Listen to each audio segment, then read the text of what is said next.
Hey pharma champions, welcome to drug mentor academy. अगर आप B pharma कर रहे हो तो एक सवाल है तुमसे, तुम्हें पता भी है फार्मा इंडस्ट्री कितने प्रकार की होती है, या बस यही पता है यमार बनना है या दुकान खोलनी है? सच बताऊं, 90% स्टूडेंट को ये पता ही नहीं होता कि फार्मा फील्ड कितनी बड़ी है। फार्मा मतलब सिर्फ टैबलेट बनाना नहीं, दवाई बनने से पहले क्या होता है, दवाई बनने के बाद क्या होता है, या मार्केट में आने से पहले कौन चेक करता है। आज पूरा सिस्टम समझेंगे एक सिंपल लैंग्वेज में। सबसे पहले हम बात करेंगे पहली इंडस्ट्री की, जहां पे कच्चा माल बनाया जाता है। सबसे पहले बात आती है दवाई की असली केमिकल बनाने वाली कंपनी की। ये वो जगह है जहां पर दवाई का पावर बनता है। जैसे पैरासीटामोल टैबलेट में जो एक्चुअल केमिकल होता है वो यहाँ बनता है। काम क्या होता है? Chemical reactions, testing, lab work या फैक्ट्री प्रोसेस। यहाँ जॉब मिलती है प्रोसेस केमिस्ट और लैब एनालिस्ट की। यहाँ की स्टार्टिंग सैलरी 18,000 से 30,000 तक होती है। अब इंडस्ट्री नंबर सेकंड, टैबलेट या कैप्सूल बनाने वाली इंडस्ट्री, जिसको फॉर्मुलेशन इंडस्ट्री भी कहा जाता है। अब आता है वो पार्ट, टैबलेट कैप्सूल जहाँ पर बनते हैं। यहाँ पर काम होता है मशीन चलाना, बैच रिकॉर्ड भरना, क्वालिटी चेक करना या पैकेजिंग को देखना। यहाँ पर जॉब मिलती है प्रोडक्शन, क्वालिटी एश्योरेंस और क्वालिटी कंट्रोल। स्टार्टिंग सैलरी यहाँ की 15 से 30,000 तक होती है। अब हम बात करेंगे इंडस्ट्री नंबर थर्ड की, वैक्सीन और इंजेक्शन बनाने वाली इंडस्ट्री, बायोटेक साइट। यहाँ थोड़ा हाई लेवल वाला पार्ट है।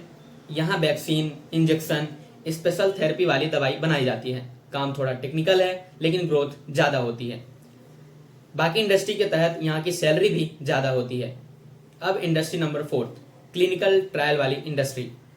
जब नई दवाई बनती है तो सीधे मार्केट में नहीं आती, पहले इसे लोगों पर टेस्ट किया जाता है और इस प्रोसेस को बोलते हैं क्लिनिकल ट्रायल। यहाँ का काम होता है डाटा कलेक्ट करना, पेशेंट रिपोर्ट देखना, सेफ्टी चेक करना।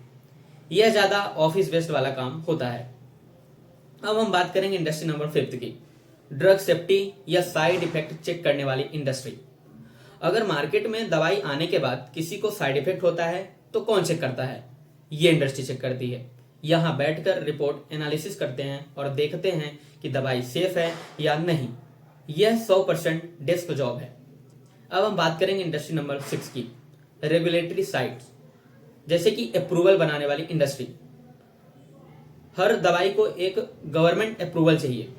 ये लोग डॉक्यूमेंट तैयार करते हैं और चेक करते हैं कि सारे रूल्स फॉलो कर रहे हैं या नहीं। यह एक ऑफिस जॉब है। यहाँ पर आपको इंग्लिश के साथ साथ डॉक्यूमेंट स्किल होना भी बहुत जरूरी है। अब हम बात करेंगे इंडस्ट्री लेवल 7 की, हॉस्पिटल फार्मेसी या क्लिनिकल फार्मेसी। हॉस्पिटल में जो फार्मासिस्ट होते हैं वो पेशेंट को दवाई देते हैं, उनकी काउंसलिंग करते हैं। वो थोड़ा अलग सेक्टर है। यहाँ पर पेशेंट्स इंटरेक्शन ज़्यादा होता है। अब सबसे ज़रूरी बात, फार्मा में 2 टाइप्स की लाइफ होती है। पहली फील्ड लाइफ, जिसमें एमआर जॉब आती हैं। फिर दूसरी ऑफिस लाइफ, जिसमें हम डेस्क जॉब करते हैं। अब हम बात करेंगे डेस्क जॉब कहाँ मिलती है, जैसे कि drug safety, clinical data, regulatory affairs, quality assurance, documentation. देखिए, फील्ड जॉब में आपको घूमना, टारगेट या प्रेशर को सामना करना पड़ सकता है, लेकिन डेस्क जॉब में सिस्टम, कंप्यूटर और फिक्स टाइमिंग होती है।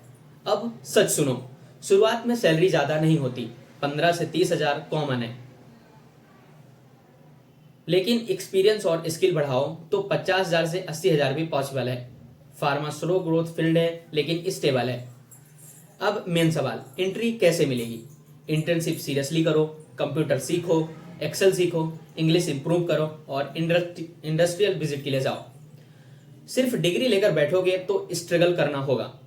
फार्मा इंडस्ट्री छोटी नहीं है, लेकिन स्टूडेंट की सोच जरूर छोटी है। अब आपसे कोई पूछे कि फार्मा में स्कोप है या नहीं, तो आप कॉन्फिडेंटली बोलोगे स्कोप है, लेकिन समझने वालों के लिए। अगर आप चाहते हो इसमें से किसी एक स्पेसिफिक फील्ड पर कंप्लीट रोड मैप वाला वीडियो बनाऊं, तो आप कमेंट में लिखिए डिटेल गाइड और चैनल को सब्सक्राइब करो, क्योंकि यहाँ करियर की बात एक सीधी भाषा में मिलती है। थैंक यू सो मच, मिलते हैं नेक्स्ट वीडियो में।